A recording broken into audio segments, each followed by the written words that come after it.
You are listening to MEDIALEX Radio, WLXU 93.9 LPFM, Lexington, Kentucky. MEDIALEX is a platform for community-created programming. The views and opinions expressed during this program are solely those of the voices on air. They do not necessarily represent the views and opinions of MEDIALEX or its board of directors, nor JustFundKY or its board of directors.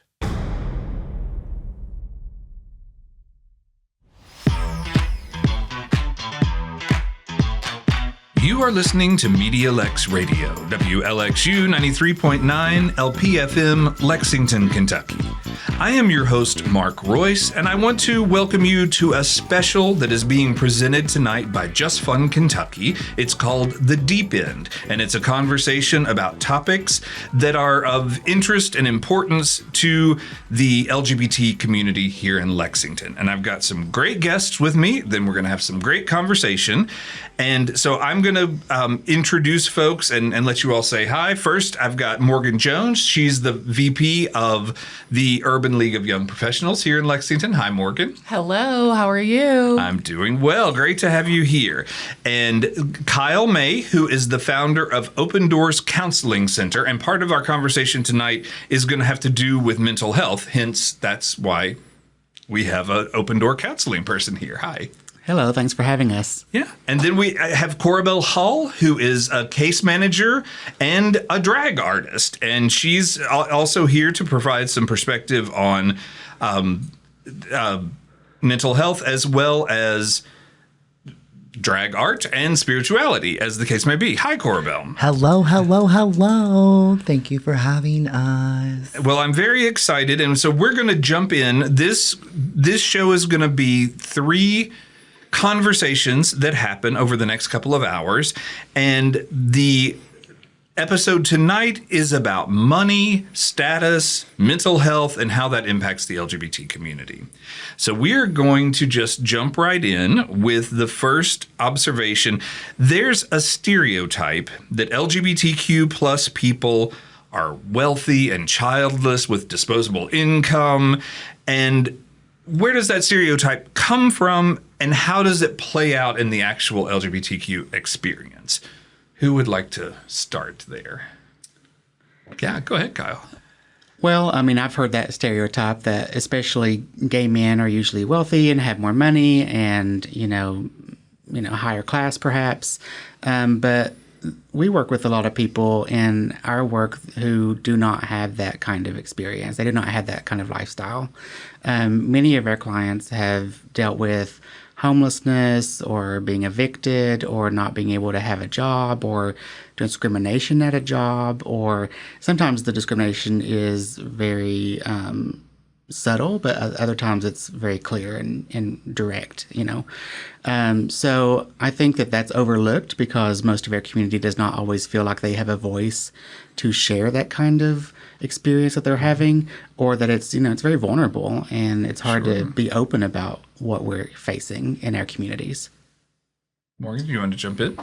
Yes, I'll share too, just coming from the perspective of like family too. Like you see that, like, oh, maybe your gay uncle, like he can watch the kids. He can pay for my kid to go do this. They don't really consider that, no, like they need to support themselves. Like their finances are just as important as a 2-parent household, you know? So just like taking that into consideration as one of the trials that they face as whether they're a single gay male or with a partner, like they can experience the same financial faults as anyone else. Sure. Corabelle, do you want to add anything in? Absolutely. I feel like the LGBTQA plus community is very wealthy in spirituality and experiences, however, not in this monetary kind of value. There have been so many times where our community, especially our trans peeps, have been left out of a lot. And there have been so many times where I feel like people only see those stereotypical, like, gay white men, like Elton John and Liberace. But then I say that and I'm like, oh my gosh, I don't know if the kids these days even know who those people are. Right.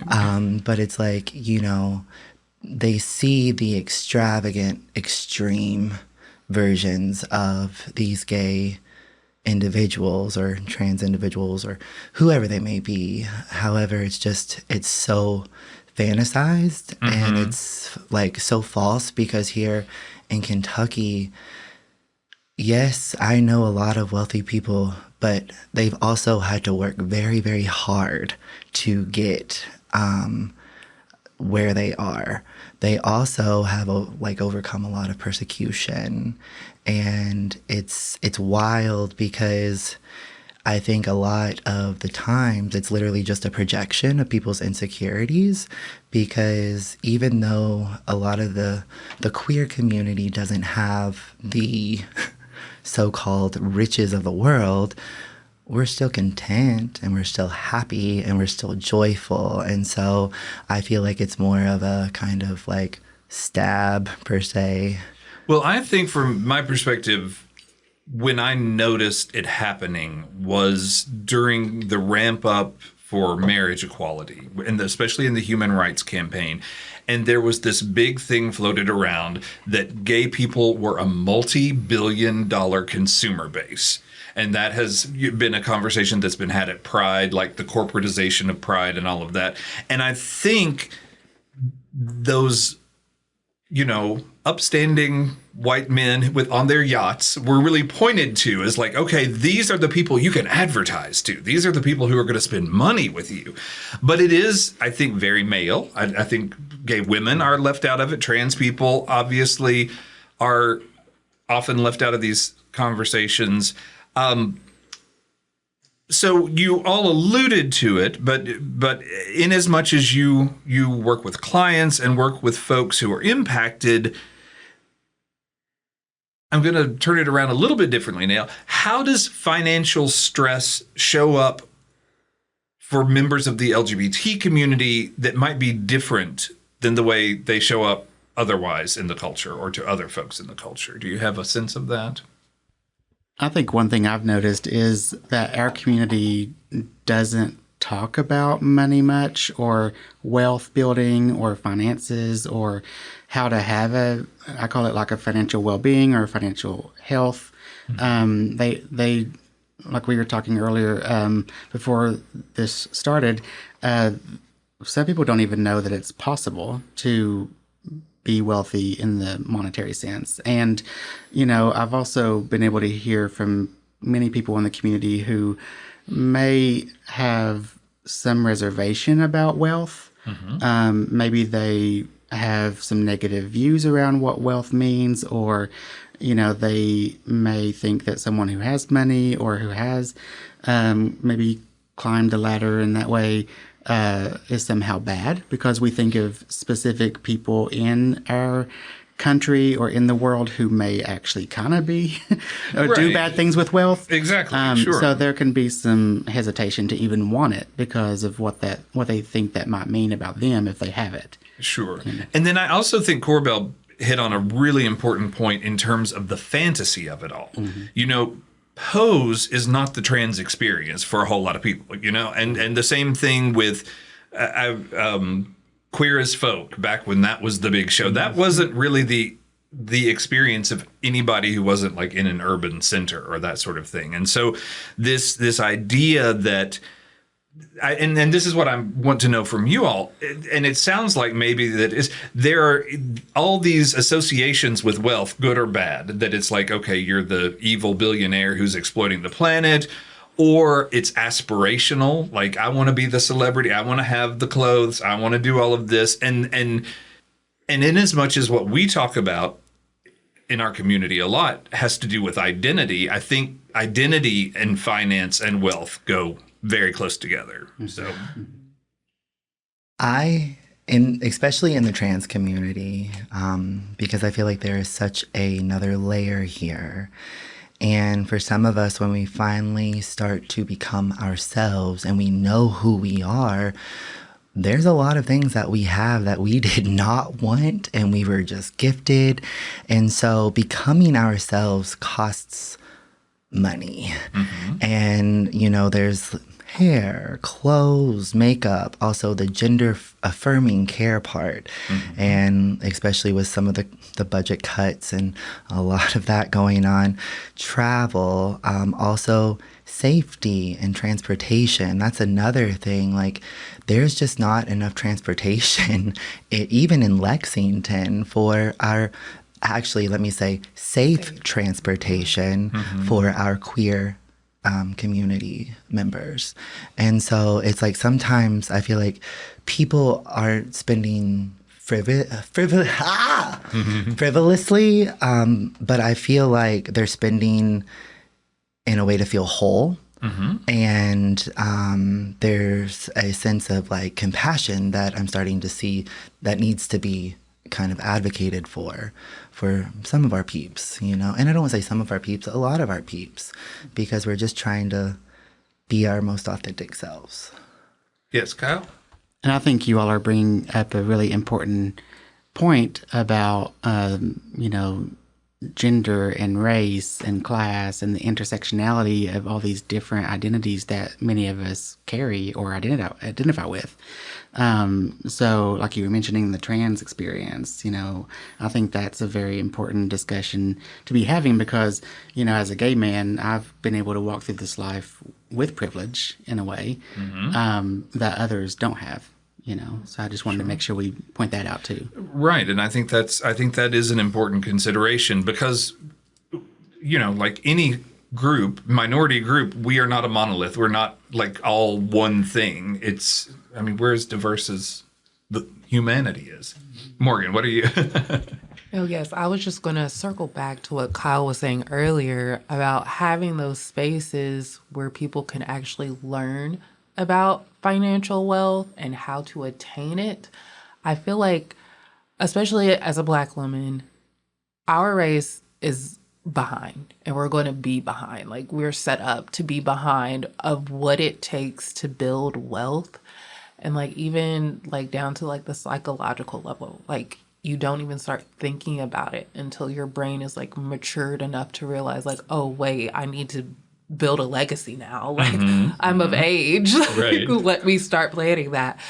So I think just everybody coming to the consensus that we're all kind of like freak panicking out about our legacy and our wealth and what we're going to pass down to the next generation, like coming to terms like, okay, we all want to figure this out. Where's a safe place for us to like collaborate, share ideas, be like, oh, I never even thought about that possibility of using my money that way, to invest that way. Right.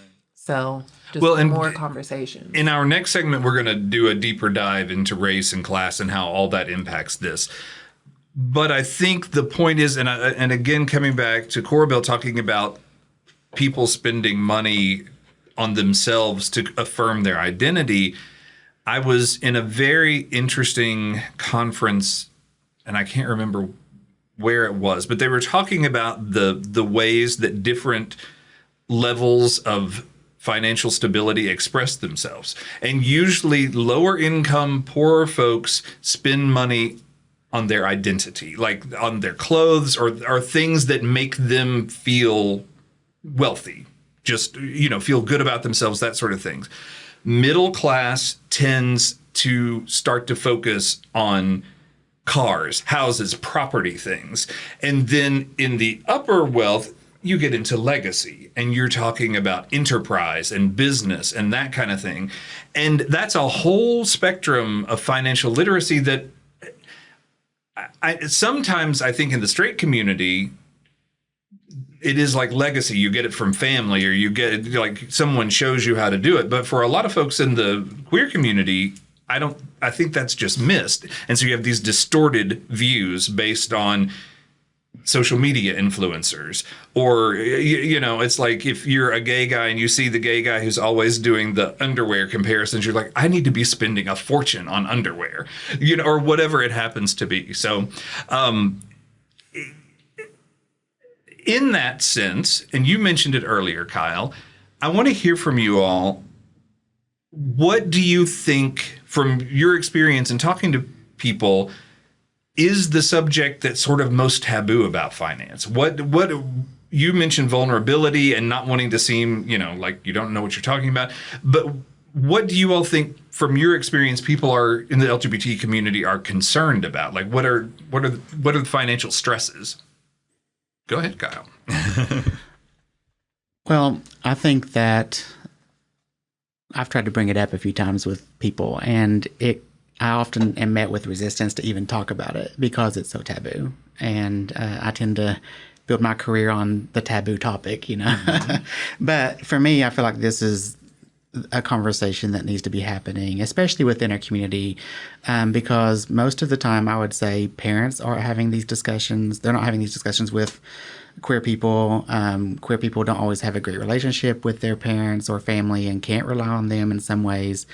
Also, there's this layer of religious trauma in the community, and I was raised in Eastern Kentucky in a Pentecostal environment, and so I know I was instilled with and programmed with a lot of different negative views about money, about like, in order to be considered a good person, you have to give all your possessions away or all your money away, or, and so... Root of all evil. Yeah, and all it's that. root of all evil, and I've heard all that too. And so I also think there's a level of shame around discussion of money.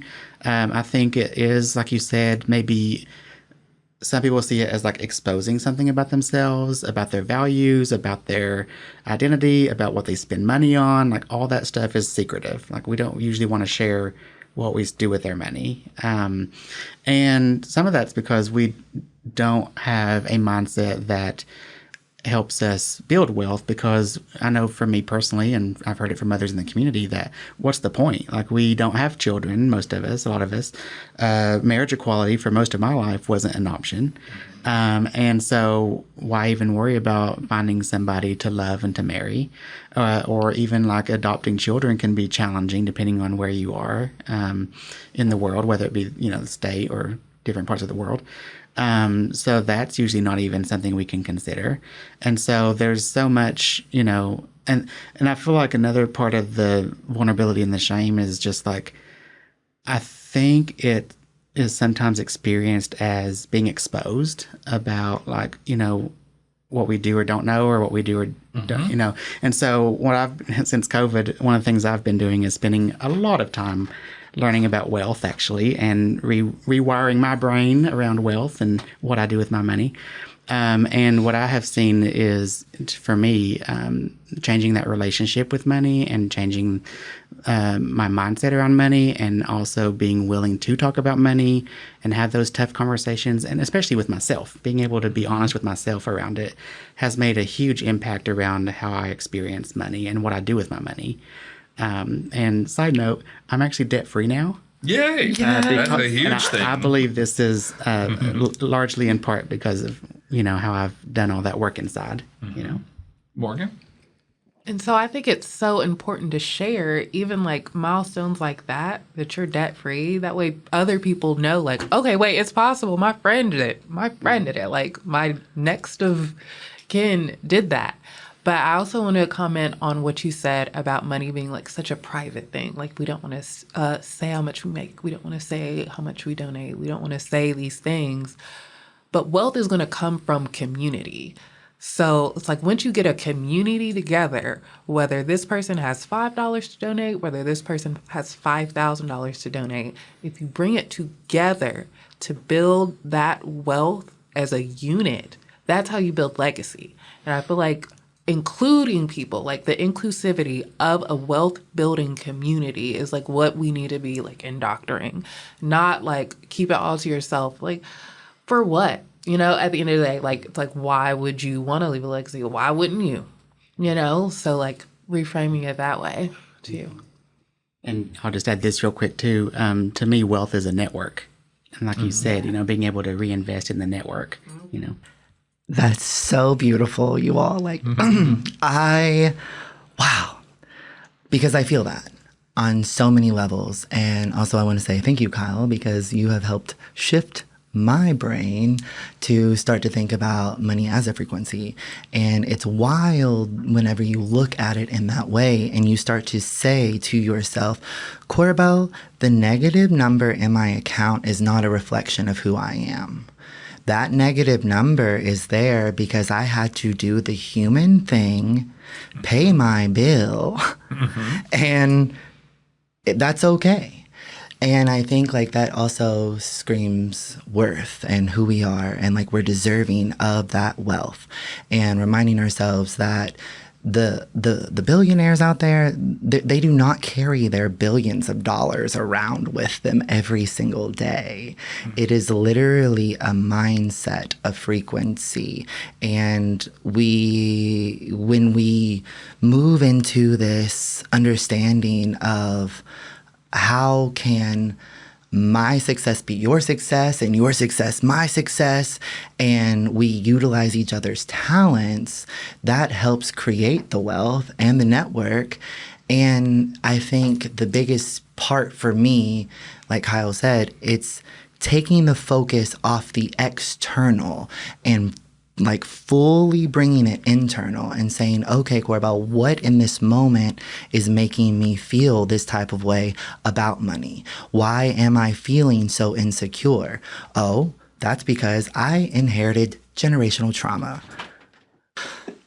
Okay, so this is a great, rich conversation, and we are lucky to be joined by Wanda McCants, who I have to give a shout out. She is a former show host here at RadioLex, now MEDIALEX, and she helped us with a project also funded by JustFundKY about the Black and Brown experience in the LGBT community, and did some really interesting stuff there. So I want to focus back to our financial conversation because of something Morgan said about privacy.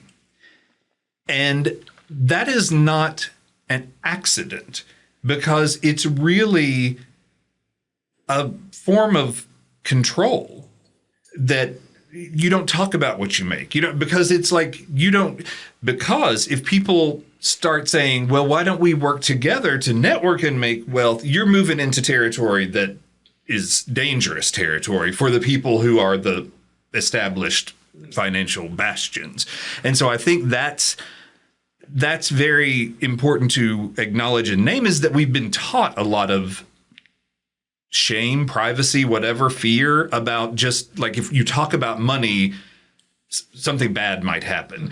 And even until recently, you could be fired for discussing your salary with somebody else where you worked. I mean, that was a thing that was acceptable, is to be like, no, you do not discuss what you make with anybody else.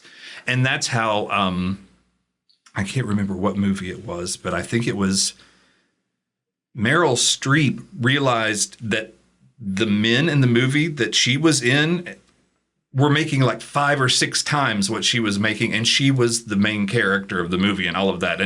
But nobody discussed it because you didn't talk about those sort of things. So, and as LGBT folks, we know a lot about not talking about certain things and are trained to do that. So, Wanda, what is your take? We're talking about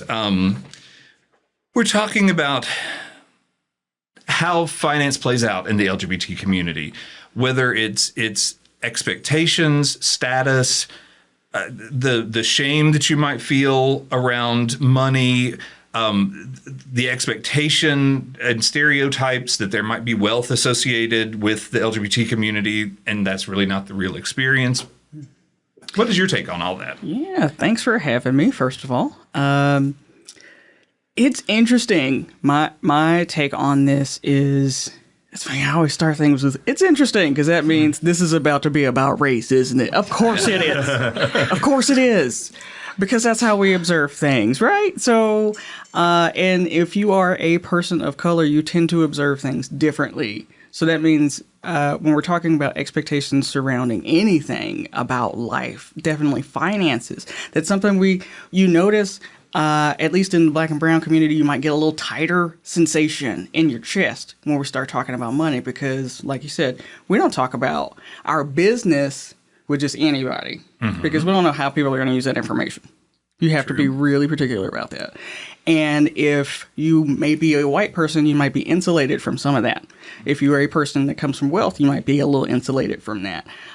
So there's boundaries that form around money and conversations around money. And that those boundaries get a little bit more tighter when we start talking about the intersections we go through. So for Black and brown, queer people, so on and so forth, you might see an eyebrow kind of furrow a little bit more. Somebody sits a little bit further back. You know, you might see a show of wealth from certain people. You may not see that show of wealth from other people. You don't know how I live for a reason. That's my business. Yeah, that's your business. And it's an access point. If you know what I have access to, what are you going to do with that information? And if I am coming from, depending on which POV I'm coming from, and as a Black queer woman in Kentucky, you know, in a city, I look at it as a city. People are like, city. I like Lexington as a city. Thank you. Yeah. Small city. It's a small city, but it's not Chicago, and I like that too. So there. But there's also this piece about I need to know who has access to me and how they share their information among the community. My name gets shared some kind of way, some kind of how. I don't know. That's not my business. But what it comes down to is you may not know certain things about me on purpose because those things can be weaponized. And I see with some of our white community members, community friends, they don't have that fear. Well, and I think I will respond to that in saying that I think some of that is because, especially in white wealth, it is that privileged network. That's how you get introduced to people, knowing that so-and-so was your mom and dad, and they, you know, all of that. And so it is the use of information, but how is the information being used? And I think especially for Black and brown people, culturally, have so been associated with poverty. I mean, like any depictions of Black and brown people in popular culture associate Black and brown people with poverty. And so that has to be a weight that you're kind of working through too psychologically if you're in that group. Absolutely. So there's an interesting quote I learned today. When talking, thinking about this and coming across this thing, and I want to get it right, because I had to look it up and I went, whoa, that's craziness. But it made sense. It's from Lyndon B. Johnson. And one of those things about Lyndon B. Johnson is that he knew how to talk to Southern folks. He knew how to talk to racists, basically, right? He knew how to work them because he knew how the system works. He remembered Jim Crow. He understood. So he said, I'll tell you what's at the bottom of it when it comes down to political signage and people way back in that time writing epithets on signage and then talking about, okay, here's what Tennesseans are thinking. Okay, so he says, if you can convince the lowest white man he's better than the best colored man, he won't notice you're picking his pocket. Hell, give him somebody to look down on and he'll empty his pockets for you. And I went, you know what? You're talking about so many different pieces, race, class, money. You always hit them with where the money is. Where's the money going? Who has the money? Who's using the money? And how come these people don't have any? Well, these people don't have any because you gave them psychological power. You gave them something more valuable than money. You gave them privilege. You gave them supremacy. Right. So then you look at this person. I was just in the session today talking with a person about this very thing. She's a Hispanic woman who's a lesbian, and we were talking about her white coworker. And they're both managers. And I was like, you know what this is about, though, right? She was like, yeah, she looks down on me for some reason. And I was like, of course she does. Because you're educated, because you're competent, you're capable, you're aware, you know what you're doing, and you're brown. Right. And you're not supposed to be here. She's supposed to be here. We always knew she was. And not that she's not capable, that white woman. It's just that that's the indoctrination that she experienced to say, You're better than every other brown person on purpose. That's baked into the system for that reason. Well, I want to stop right here. I want to take a break because we're going to come back, and in the second segment, we're really going to do a deep dive into race and class and all of that. And so I think we've talked about for the LGBT community in this segment, really what those financial pressures, misconceptions, feelings are about. But we're gonna get a little bit deeper into the deep end when we come back. And we'll be back after these messages.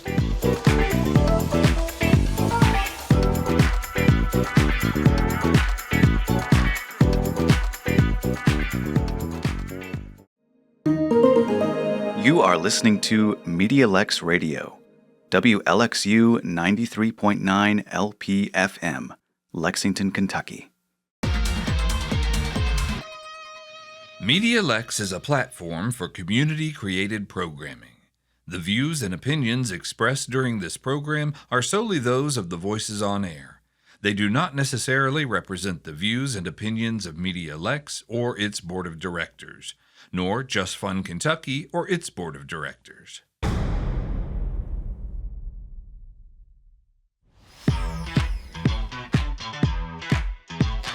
And we're back. You are listening to WLXU 93.9 LPFM, Lexington, Kentucky. This is MEDIALEX Radio. I am your host, Mark Royse, and you are listening to a special presentation sponsored by JustFundKY called The Deep End.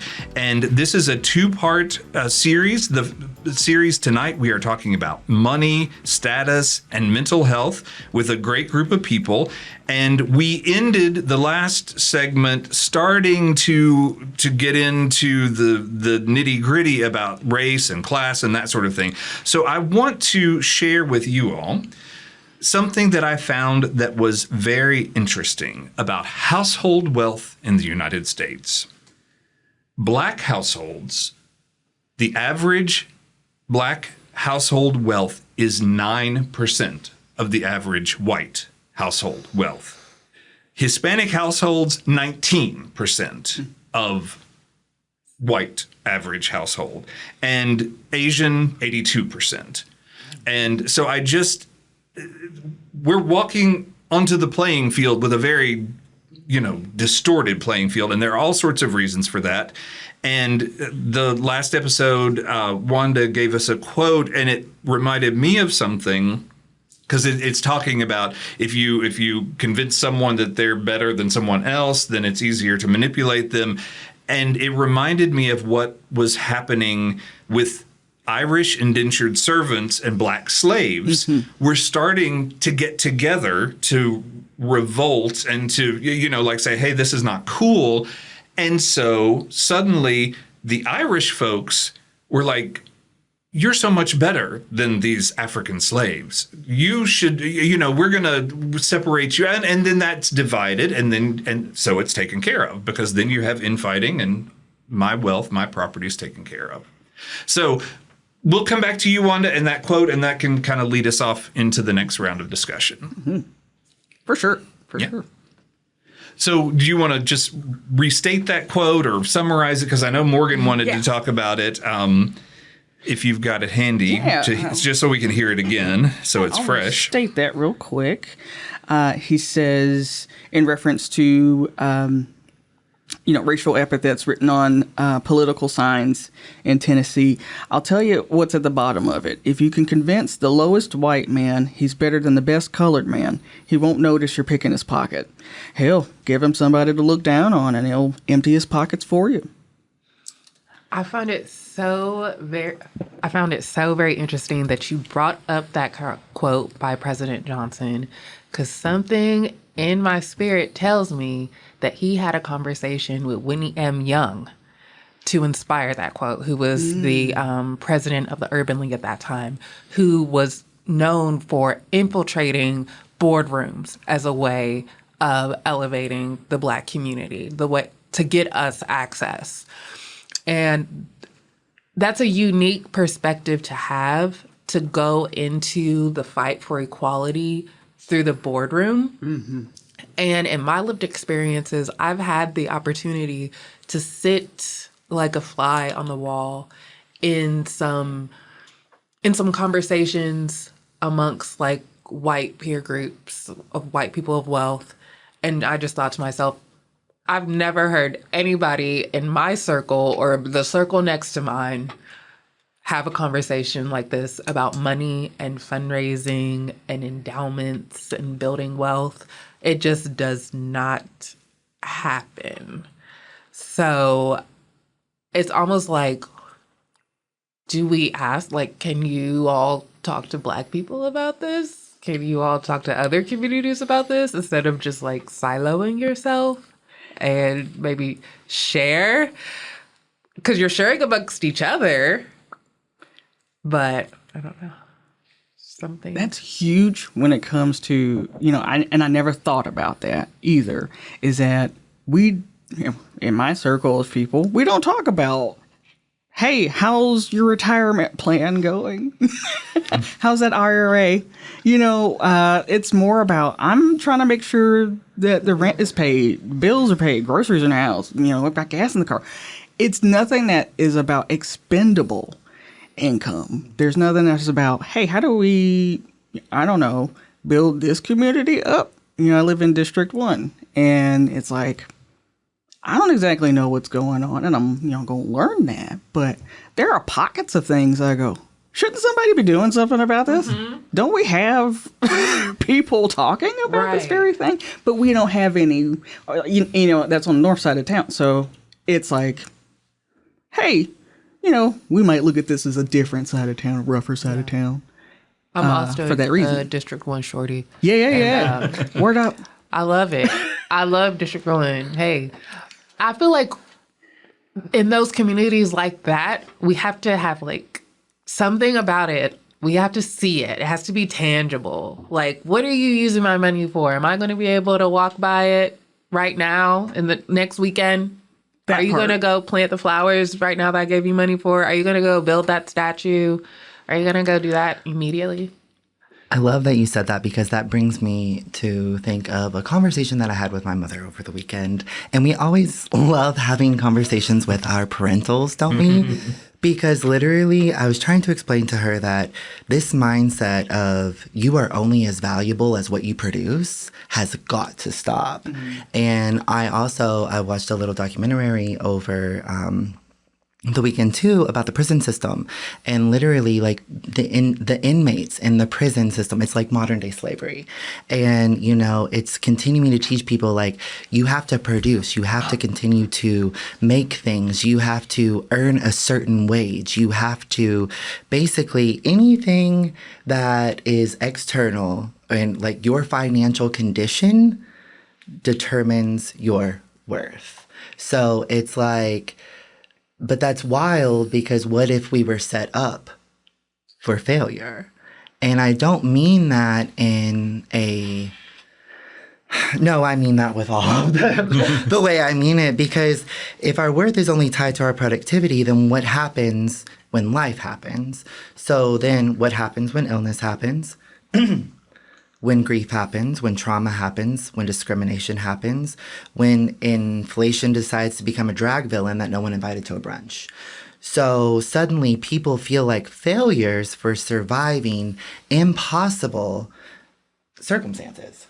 And the thing that is blowing me away is we're living in an environment and a country right now where people don't know how they're going to continue to live and pay their rent. And, buying groceries, even medications. As a trans individual, my HRT has gone up quite significantly. And, gender affirming care should be across the board. But why has my father's HRT not increased? But yet, so then that's where I'm like, are we medically tracking? Do they know? Like, what are these things? Also, then that's fear, too. But releasing that too. So I think like struggling financially does not make you morally broken. It just makes you human. And understanding that at the end of the day, people just want to live and they want to feel love and they want to feel whole, and they want to feel a part of something, because that's what the world is trying to take away from us. We're all connected, but the world is continuing to try to separate on so many different levels. But if we would just put all the pieces of the puzzle together, the picture's there. Half of the people just don't want to look at it. Well, and there are nefarious reasons for that, but there are also really practical reasons, and we do it a lot ourselves, is we self-label and self-silo because it makes us easier to market to. And when we're talking about finance, it's like the algorithms got you. They know what you want to buy, and they're going to show it to you, but they can't do that unless you're in a specific bucket. And so that's what a lot of this is about. And so I want to bring up another subject that sort of ties into all of this, and especially in talking about I especially am thinking about the segregated Black community in the 50s and 60s and that sort of thing. There was, and I think there still probably is, a lot of community network. Like people knew how to work the community because you had to, because you were being forcibly kept out of other resources and that kind of thing. What's interesting is that's the same model as wealth. I mean, it's gatekeeping. It's language, it's customs that are kept very intentionally insular, because how are people going to use that information? And you've got people at the top of the wealth thing that are fearful that people are coming for their wealth. Exactly. I've been thinking about that lately, watching these big names like the Elon Musks and the Jeff Bezoses, and they're talking about going to space. They're talking about building planes. Like South Africa did a really cool thing. They built reparations into the system. Mm-hmm. So they said, you got to give 30% back to people who were already here, which means Black Africans. Yeah, but that Elon Musk is from South Africa. I know. Well, and so that's where. And I know. Yeah. He thought he could go back home and do whatever he wanted to do, but being white and having been, had Black, servants, waiting on him hand and foot, he was already in the echelon of thinking, you're not better than me, and I don't owe you anything. Matter of fact, I think this is racist. That had me cracking up at the news the other day. I was like, he said, what now? This is amazing. You got all this wealth, and you stopped yourself because you didn't want to put back into the community that actually served you, that built you up, that got you here, partly. But no, we can't give them any kind of credit about your wealth. Excuse me, you did it all by yourself. That was very hard work inheriting all that money. Backbreaking. Well, and it is interesting because his association, and MEDIALEX is politically neutral. We don't make judgments on any politicians or policies. But I will say that Elon Musk and his history of being from South Africa and apartheid and all of that, it's very interesting how that he was very, in his close association with the current administration, how those policies and thoughts were kind of introduced to, like, do not let this happen in the United States, what happened in South Africa, that kind of thing. Yeah. So don't think about giving back to the people that actually got you here, that supported you, that actually made a way for you when you had no idea what to do, even when you colonized, even when you took away, even when you did everything you could to get every bit of access, and then didn't know how to use it. I'm just saying, why take all the spices and not use any of them? Yeah. That's always been a wonder. I love imperialism from the simple fact of you claimed all of it and then you didn't use salt and pepper. Right. Stop. Well, I want to segue there. I think that's an interesting lead in to what I want to talk about, and we've alluded to it, Morgan alluded to it, is circling back to the LGBT community. So much of generational wealth is passed down through traditional family lines, that sort of thing. So in thinking about the LGBTQ experience, how does financial trauma or financial, generational wealth kind of inform that experience? And so I just want to throw out some things for us to think about. If you're LGBTQ plus and you come from wealth, not that you have become wealthy, but you come from wealth, how does that impact things? I think about the AIDS epidemic and the property that was involved, and when one person died and their partner who was not their legal husband, all of that stuff, and inheritance, and having to play the role, I stand to inherit this big amount of money if I play straight, that sort of thing comes into it, and coming out later in life, possibly from a traditional family situation where you've got divorce, you've got alimony, you've got child support. And what does that do to your financial perspective as an LGBTQ plus person? So that's a whole bunch of stuff, but I'm going to throw it out there and let you all have at it. Kyle, you go. You look like you've got things to say. Yeah, so some of what I was thinking about while you were speaking, I had a lot of thoughts, so I'll try to organize them.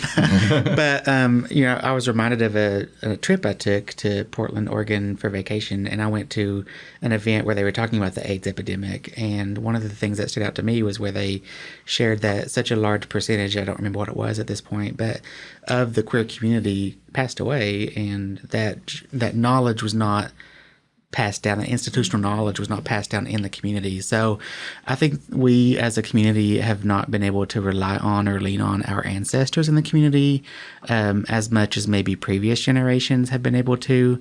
And so we've kind of had to fend for ourselves and learn things on our own, or just give up and not even think it's possible.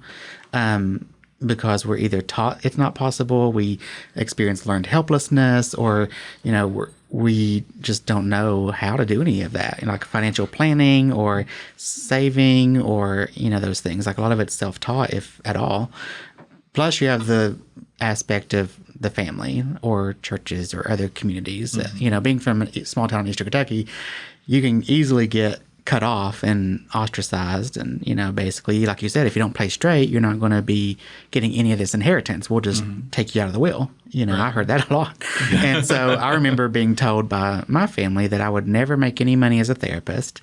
And of course, at the time, I'm like, okay, you're probably right. However, I'm so defiant that I'm going to prove you wrong. Mm-hmm. And, I'm not here to brag about it because I try to be humble and all that, but I also like to be transparent. And I think talking about this is important because if I could share what I've learned in life with other people in the community as a mentor in some way, I'd love to, So for me, it was like, I'm going to prove you wrong. Like I will have wealth. Yeah. And so, I feel like that really affected me, like just knowing that I wouldn't have, and I also didn't want to have to sacrifice my happiness to get that support from my family or anyone else from where I grew up. So, I was like, well, I'll just move and start over. And I sold my house and I gave up everything and started a business here. And, of course, it was a risk. I was told not to do it by people in the community, by other queer people, and I said, you know what, I'm going to do it anyway. Because it needs to happen, and that's my purpose, and I'm going to fulfill it. And here we are. We've grown over actually June makes 6 years for the company that I started. June 2020 is when I started out of my house during COVID by myself, no help whatsoever. I was doing all of it, answering the phones, all the emails, scheduling, verifying insurance, all the things. And I said, I will have what I'm building. And, I had that vision and I was like, it's going to happen and we're going to help all these people and we're going to bring all these people into the mix. And, to be able to help the community is, our core values are pride, and they stand for professionalism, respect, integrity, diversity, and excellence. So, I've always valued that, diversity. And for me, it's important to have diverse views as well in a community or in a workplace. So, that's why I do advocate for discussing the taboo topics, especially money, because if any of us could help one another within the community, I think that's a great thing to do and to advocate for, to be able to share what we have been able to do on our journeys to experience success in some fashion Because even though it may look easy to some, it definitely hasn't been for me to get where I am. Like, it's been an ongoing battle in some way. But you mentioned something earlier about having to prove your worth. And, I think what helped me was accepting that I am worthy, and there doesn't have to be a qualifier. I don't have to say I'm worthy if I produce, or I'm worthy if I do X, Y, Z. I can just say I am worthy. And for me, that was one of the deciding factors of how I could accept having wealth. Was I'm worthy of wealth and a happy life, Sure. And for me, happiness is more important than money. I'd rather just be happy. And for me, I think that is an attraction, though. It's a magnetic force. It's bringing it to me because I've decided to live in a happy way, in an authentic way. And it's just, I feel like, helping me see that it's internal work. I think that's interesting. Morgan? I do want to say, I love the fact that Kyle brought up ancestors and not necessarily having those type of ancestral ties within the LGBT community. Because granted, it's not a new community. Like, they've existed throughout the years, but like knowing the history and people's successes and tribulations that they've overcome, I feel like it's not as documented, it's not as publicized, it's not as talked about. So I definitely see Kyle here as a trailblazer, as being like one of those definite icons, and just sharing the story so that people can reference back and see like these changes are being made for the community. We're pushing forward, like every year, like how you started 6 years ago, like you're making strides for the community to reference to and see and relate to, so that they can also make their own strides and continue to make history, so that people can make those connections. And because everything relates back to history, you need to have those people doing it first. I think that leads into such a great point about like what Brene Brown says about integrity, and integrity is choosing what is courageous over what is comfortable. And I think for a lot of us, especially in this queer, neurodivergent kind of like religious trauma lens, there is so much choosing that is very courageous, and anytime we are given something, we are very grateful for it 9 times out of 10. And I think like that's another thing, because whenever we do get something, it might be taken away from us. We don't know when. Also, I think like that's what has led to a lot of, attachment issues with money and finances too, because it's like, I want to be able to hold it and I want to be able to have it. But then I also need to be reminded that I wasn't set up for success, and that's okay. However, I can continue to do that internal work and allow myself to be that representation that I needed. And like you said, Kyle, going out and being that example, showing the people and leaving that legacy, because there are a lot of things happening in the world where history is trying to be erased. However, I feel as though truth will never be erased. And so being able to be your most authentic self is one of the most truest forms of like human expression. And I'm going to continue living in truth and speaking in truth, manifesting like the legacy gets out there, because that's what people need. They need to see representations of us, knowing that it is possible. Because, it gets lonely being secluded, and especially I think down in Eastern Kentucky with a lot of the peeps that don't have running water. They don't have literally access to internet, and they don't even have Facebook or anything to like look at, which I'm kind of grateful for, but it also enacts parental control, family control, religious trauma, and just reminding people. I always like to think of what Ernest Holmes says: you are only as free as you think you are. And so reminding yourself that only you can prevent forest fires. Only you can, remain positive and keep yourself grounded. Wanda, did you Yeah. want to jump in there? Yeah, there's something about family that comes up in this for me, this concept of family, because it looks different, based on these different intersections. So, but if we're talking about LGBTQ people, it's interesting that we're in this way of talking about something like financial trauma and generational wealth, but I don't know how that forms without a sense of actual family, because we've chosen family and that's wonderful. However, chosen family will do you just as dirty as bio family. So you might be written out the will in another way, and if you've lost favor, it's there's something about this, like, as I think about family therapy and conflicts and how people burn bridges, but we never figure out, what do we do after somebody dies? And the Appalachian way might be put your sticker on it.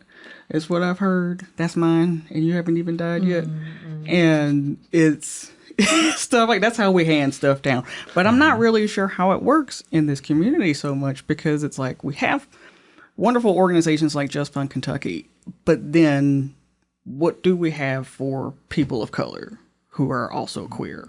What do we have for trans people in terms of, building a sense of community wealth? I don't know.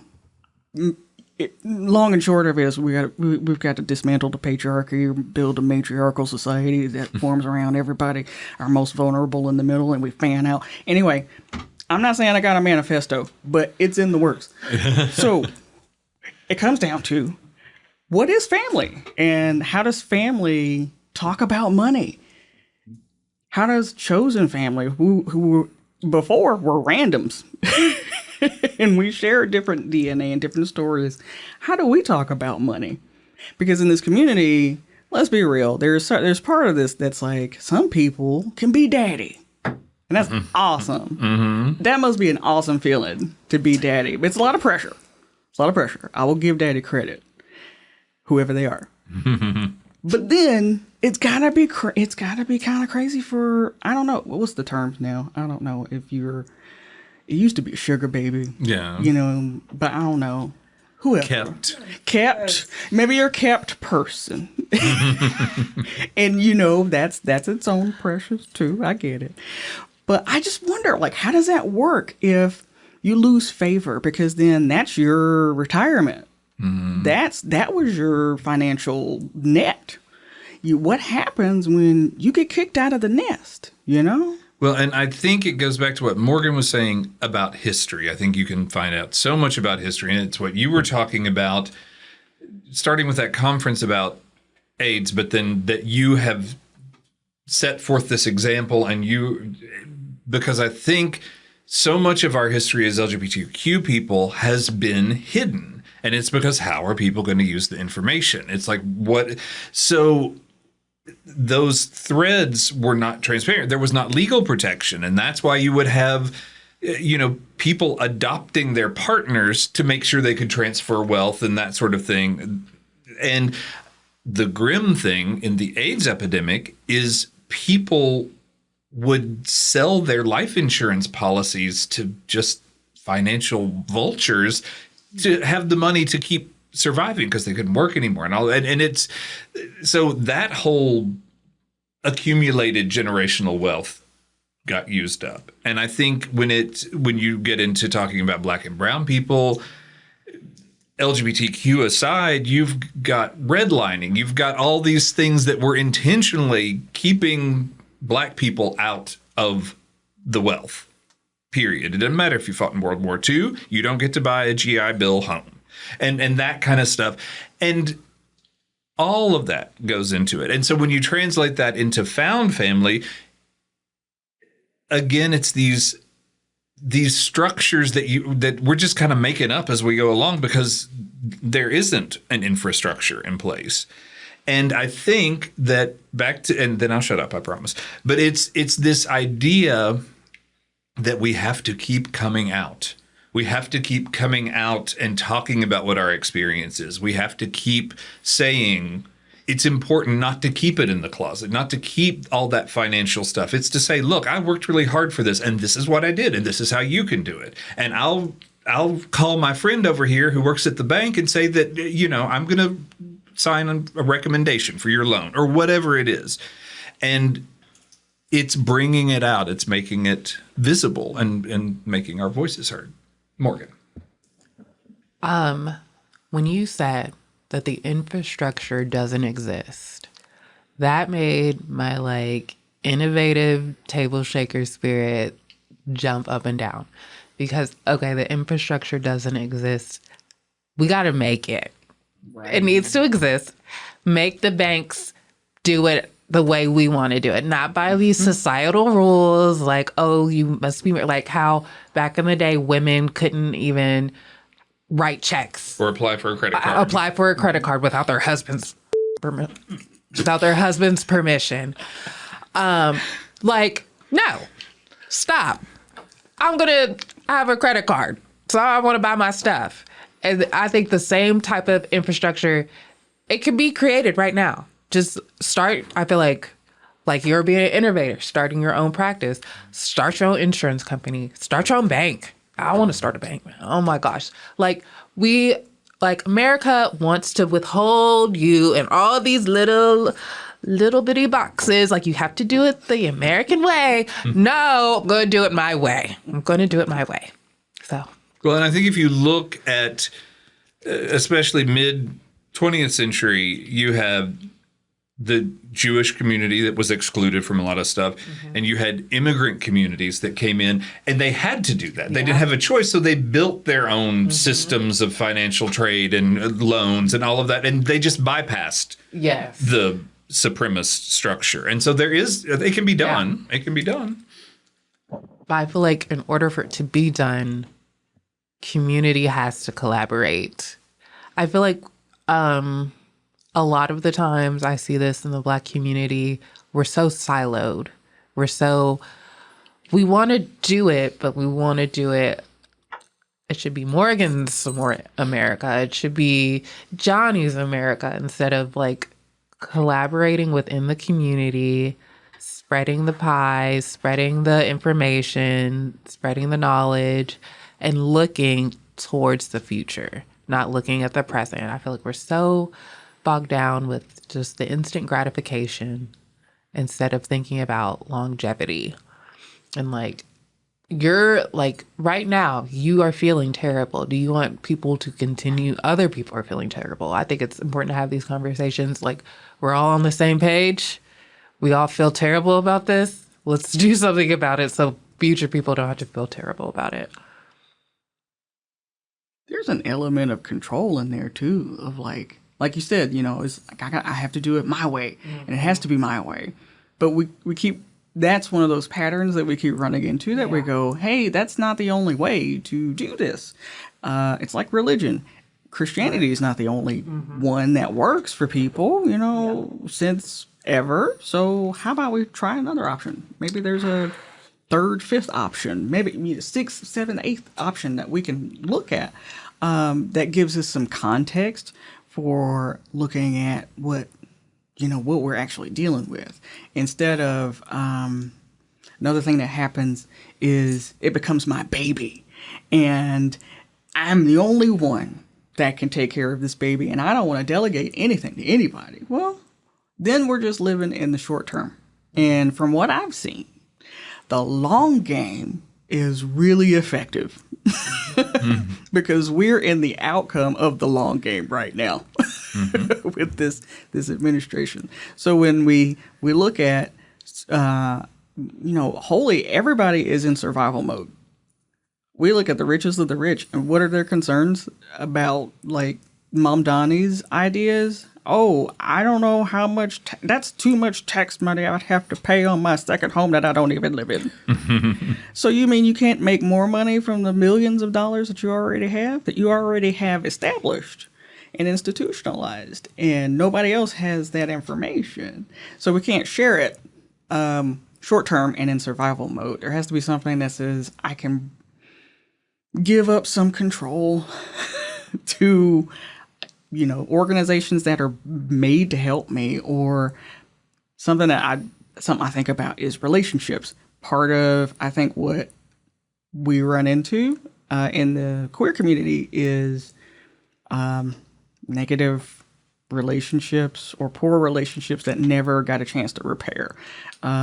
We don't do a really good job of repairing relationships. I mean, when bridges get burnt, they get torched.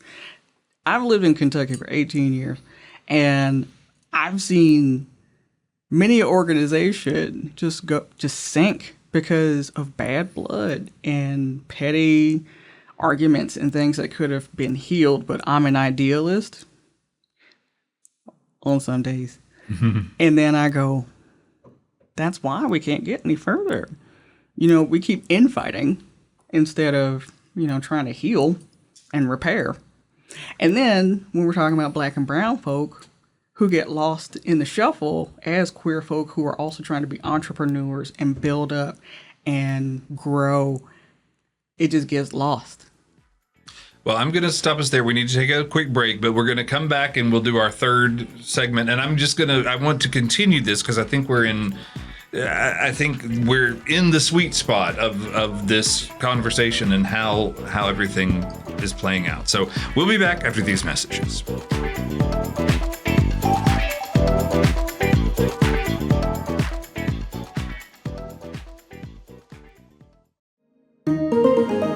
You are listening to MEDIALEX Radio, WLXU 93.9 LP-FM, Lexington, Kentucky. MEDIALEX is a platform for community-created programming. The views and opinions expressed during this program are solely those of the voices on air. They do not necessarily represent the views and opinions of MEDIALEX or its board of directors, nor JustFundKY or its board of directors.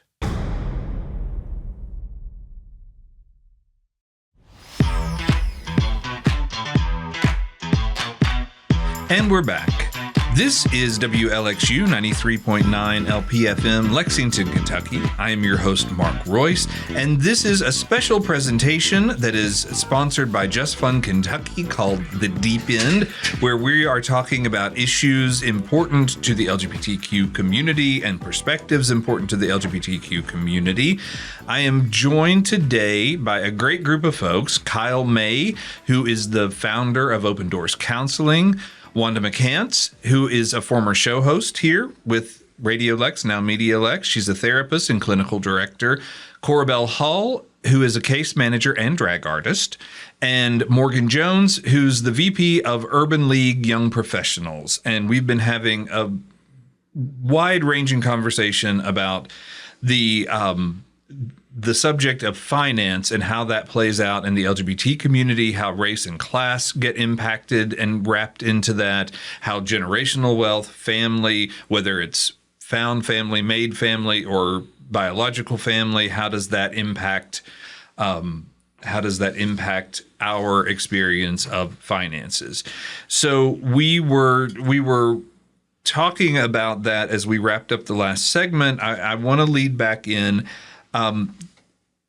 Talking about something that Corabelle spoke on in the last segment about worth, that your worth isn't tied to what you produce.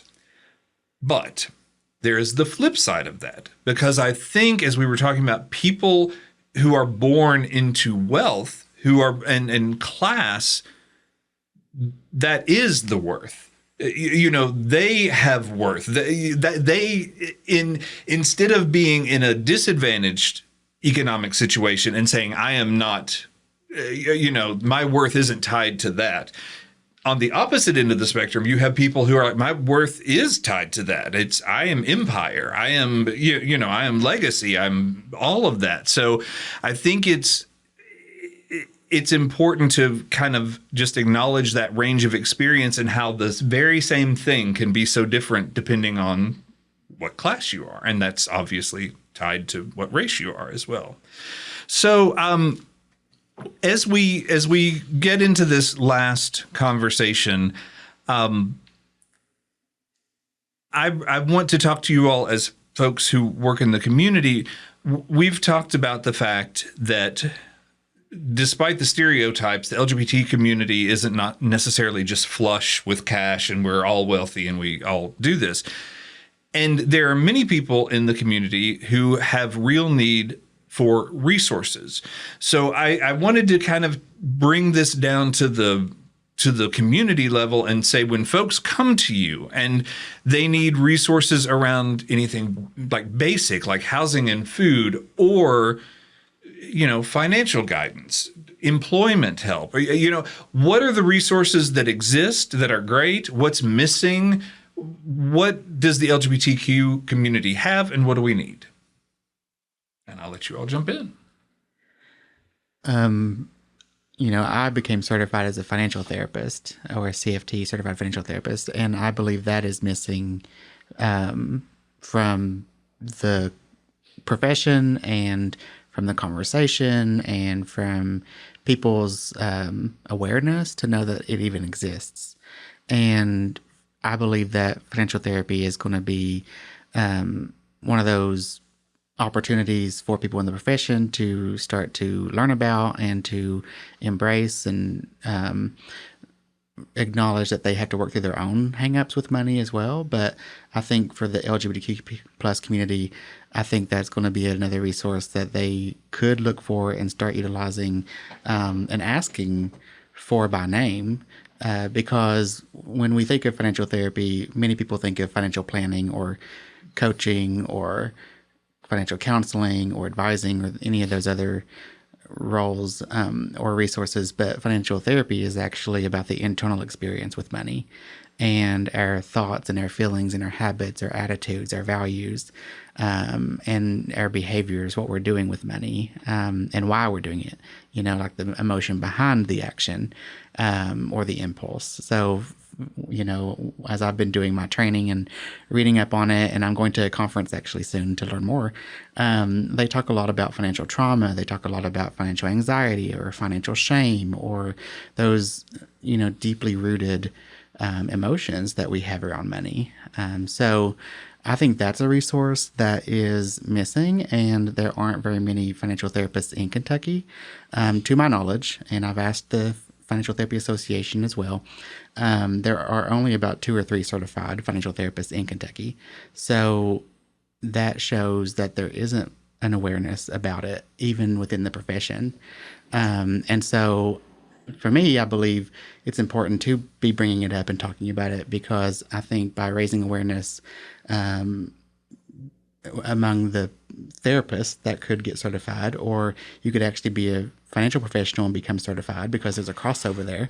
I think that would help. And then also allowing the community to know that you can receive this and talk about it, and you don't have to worry as much about the shame experience, and that it can be a conversation that becomes normalized in therapy. Because, I've tried to bring it up a few times, just let people know, to tell them about it. I want you to know about this.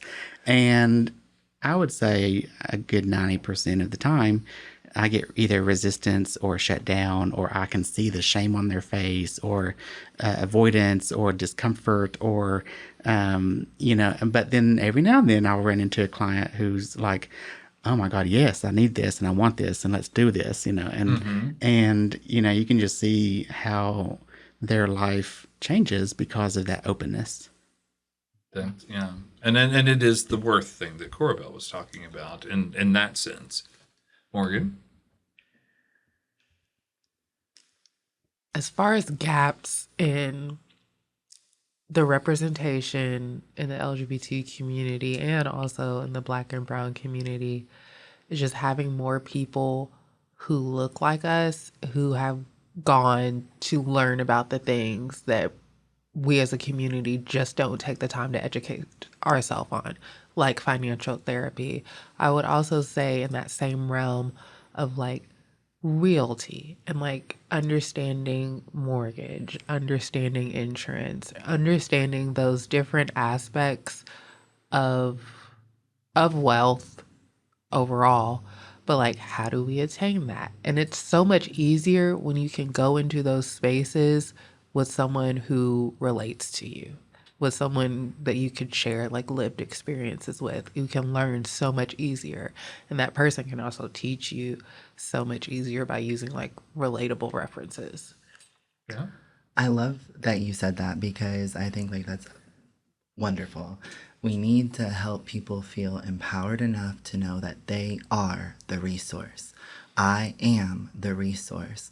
No matter how many times I go out and I ask or try to find, I can't do it for you. You have to be willing to have that conscious mindset and to know that you are worthy and capable of doing it. And I think too, like, to bring it back to your point, those individuals who do have a lot of worth and know that their value and productivity is tied to their worth, it's like they have that confidence and they know it for a fact. There's no denying it. And so if we can help people feel empowered, because I am going to be honest right now, housing resources are limited, very, very limited. And it breaks my heart because there's enough housing, food, and clothing on this planet that everybody should be housed, fed, and clothed. However, just because society might make us feel limited doesn't mean that we are without. We have always had it within. And I'm a huge Swiftie, love Taylor Swift. Mm-hmm. She always says, you're on your own, kid. Because at the end of the day, you are on your own. No one can do it for you. And if I can be that representation and that inspiration and that example to show somebody like, hey, you can do it. It is not going to always look happy and always look the best, but it's possible. Anything and everything is possible.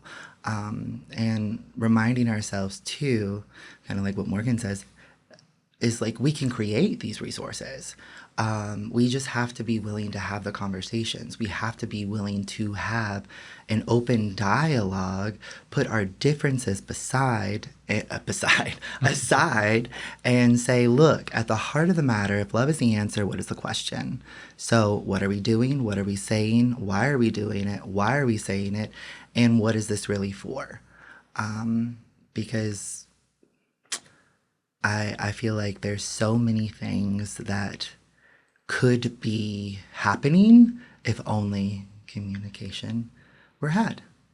Well, and I want to bring up a point there because there is this double-edged sword.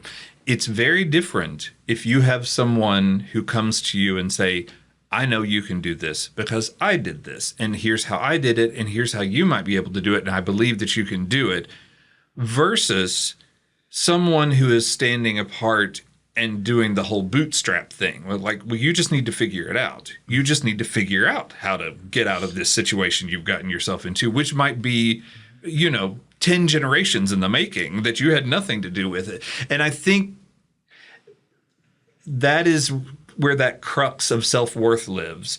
Because, when we talk about the upper end of these people who are wealth and they attribute their value to that doesn't have any bearing on whether they're happy in life, it just means, like you said, they've got a confidence that none of their checks are going to bounce. That's like nothing that will ever cross their mind is their check might not clear.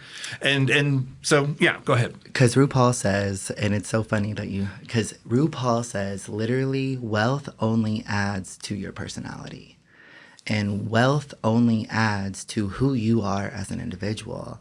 And so it's like if you are already a crappy person and, you start to form networks, it's like spiritual principles and stuff, they work. But like you you like we kind of talked about, like there's a balance that has to happen, because where energy go, wait, hold on, how does it say? Where focus goes, energy flows.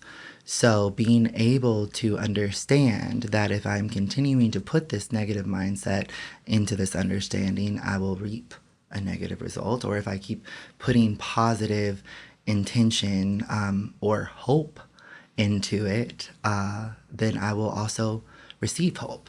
But it's also not going to be in this Hollywood glamour kind of way too. Like that's another thing. We have to be able to release our expectations of what resources really are. Because at the end of the day, are we going to be a decent human being and help people? Or are we going to be separate and segregated and continue to choose to walk a path of self-righteousness? So like that's where, finding people and meeting people where they're at and helping them feel empowered enough to find that wealth. Because at the end of the day, we can't do it for you. Only you can prevent forest fires. What our community lacks a lot is courage. We ask for a lot of things, like change.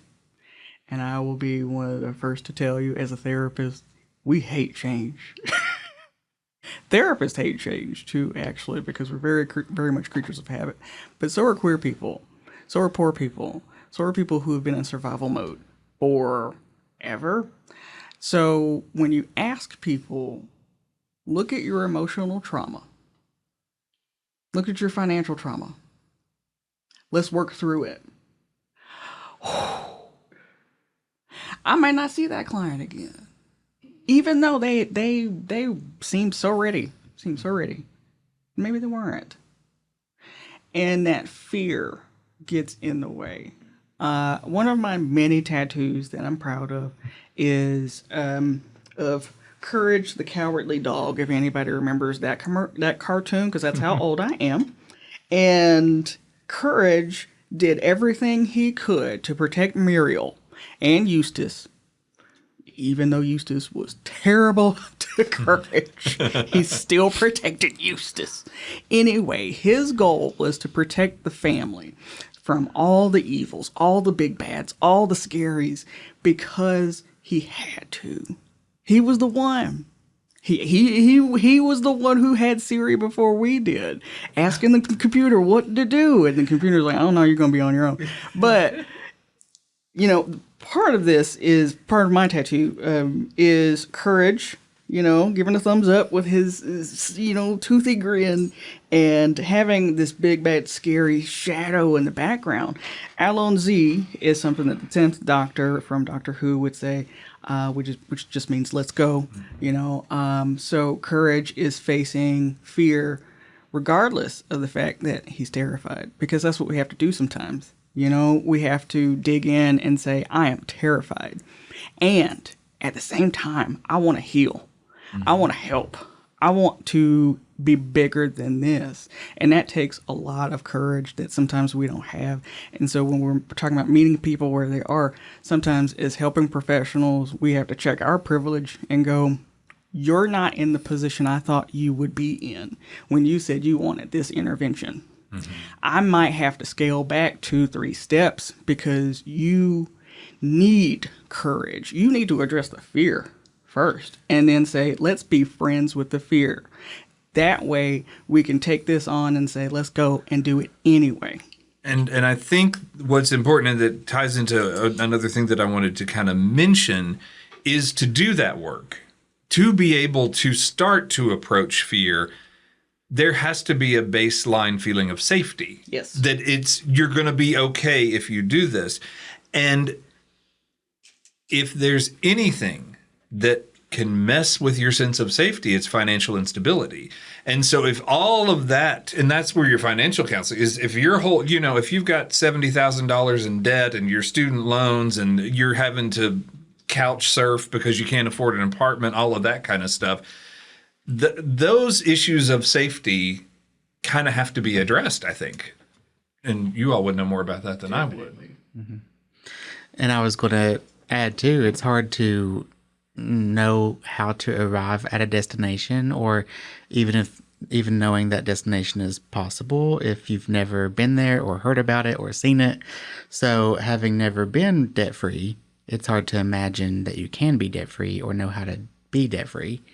And so I feel like that is another factor, like that it's scary to know what's behind the veil, because like most of us have never been behind the veil, so we don't know what's behind the veil. So we just assume we have to stay where we are or stay where we're comfortable or what's familiar. And for some people, it's just easier and feels safer, even if what's behind the veil could be safer. You just don't know. Mm-hmm. Like there's that uncertainty and that fear factor. And, I think that having these conversations, raising awareness, getting the word out that, financial literacy, is something we can talk about and learn. These are skills. You mentioned resources I like to use YNAB. Have you heard of it? It's called You Need a Budget. Yeah. And I've used that for years, and that's helped me kind of get some control over my finances and knowing where it's going. And I mean, I've not always been great at doing the budgeting every day, but I've stuck with it long enough to where it's helped me, understand it more and make better decisions with my finances. Well, and I think it brings us way back full circle to where we started the conversation in terms of, in the LGBTQ community, the perceptions about expectations of wealth and what we need to do to be a good gay or whatever. And I think that's competing, because that's why you go into debt, is because you need to be able to dress a certain way and go to the places and take the trips and all of that. And so instability is like, okay, if I don't do that, then what kind of am I going to be rejected by my peers or whatever? I mean, it's just this, it can get really vicious and be hard. So yeah, there is this element of status sometimes in the community that we feel like we have to do something for that status. And what I believe is that that's giving our power away to everyone around us. Like our self-worth sometimes seems to be tied to what others think or what others say or whatever. But, status, in my opinion, is just like, it's just a perception, and it's what we allow others to, like the power we allow them to have over us, and some, not all status is bad either. Like some status is, earned and can be positive. And, I actually have this deck at the office called the Habitudes, where it talks about different categories of money values and habits and attitudes. And one of them is status. And it kind of challenges that idea that status is bad, because some people who have certain values around money believe that status is a bad thing. But in some ways, status can be a good thing and be given to someone without even trying to get it. Like it can just be given to a person who has somehow earned some sort of status because of some sort of thing they've done, or, a reputation they have or whatever. So in some ways, status can be good. But I do believe that that's a lot of power to give away, to let others tell you what your status is, or, what. And to me, status also somewhat connects to value and worth. So, I don't know. I just think that's a lot of power to give to other people. Well, I can't believe it, but it's time for us to wrap up. Our conversation is coming to an end, but I want to give everybody a chance to talk again. And so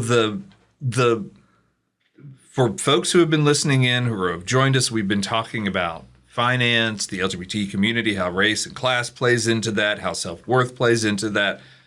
And it's, money, status, and our mental health around it all.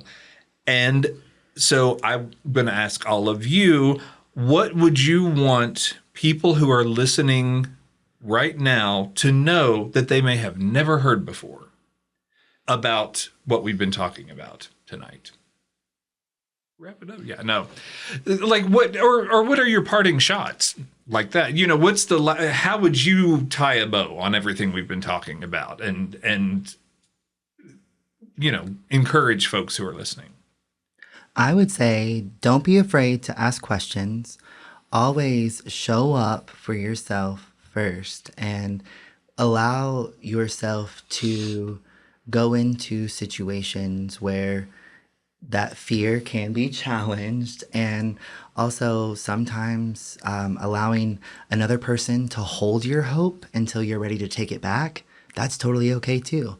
Because I know for my entire life, especially dealing with like religious trauma and spirituality, I literally put so much emphasis on the external. And if I would have took the time to find out about the authentic Corabelle, who I am internally, then that would have really shifted some of my attitude and mindset towards finances and financial freedom. And I'll say it again, like Ernest Holmes says, you are only free as you think you are. So reminding yourself that everything outside of you is a social construct and you are the observer. So pay attention. Morgan? I would like everyone listening to know that there is a legacy attached to every life. And while you're living right now, if you haven't thought about it before, think about the choices you're making that are going to contribute to that legacy, because you decide what it's going to be. Kyle, one. Something I would like people to consider is looking at your sense of relationship to the world around you. Look at your relationship to yourself, how that plays on money, race, class, status, your past traumas based on the things. Because, you know, it's not just the big T stuff, it's the little T stuff that builds up on people. We are not our circumstances. We can acknowledge our circumstances, give them space, but they don't have to determine our future. Kyle? Well, you know, having been specializing with the queer community for about 6 years now, what I have woken up to is that the majority of our community needs to learn how to love themselves and to be who they are and to live a truthful life. And, you know, I had seen that pattern after a while because almost all of my clients are in the community or very close to the community because they're allies or parents and such. And a few years into it, I started thinking, like, I was joking, of course. I was like, if I ever write a book, it's going to be about self-love, because that conversation kept happening over and over and over again. It took a while because many people had to get to the point of being able to even acknowledge they don't love themselves. And for some people, they're willing to accept that and talk about it and work through it and kind of chase it, you know. Others will resist it and they don't want to go there because it's hard to accept and acknowledge that you don't love yourself or that you hate yourself. And so what I have learned from my own personal experience and through the conversations I've been having with so many people, that self-love is honestly the pivotal moment where your life can drastically change and improve. And it's so important. It's so crucial to be able to have, like we're talking about, financial wellness or abundance or legacy, or, you know, and as you talk about legacy, Morgan, I keep thinking of your legacy as your story. Mm-hmm. And your story is so valuable. But we don't always feel like it is, but it is. Everyone needs to know your story because there's so much we can do to help others by sharing our stories. And you give me the perfect segue because we are at the end of our first session, but it's a 2-part series. And the next episode is going to be about self-love, self-hatred, substance abuse, identity, spirituality, and how all these things get tangled up in the LGBTQ plus community.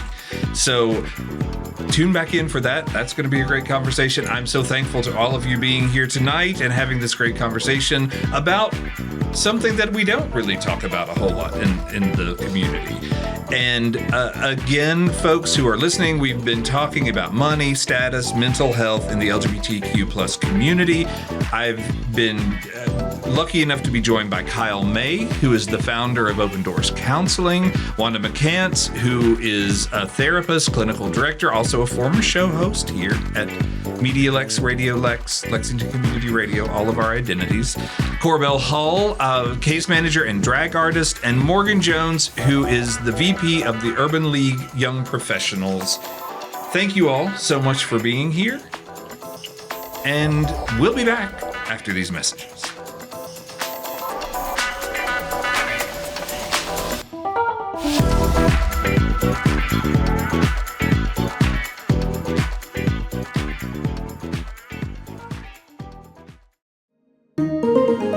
You are listening to MEDIALEX Radio, WLXU 93.9 LPFM, Lexington, Kentucky.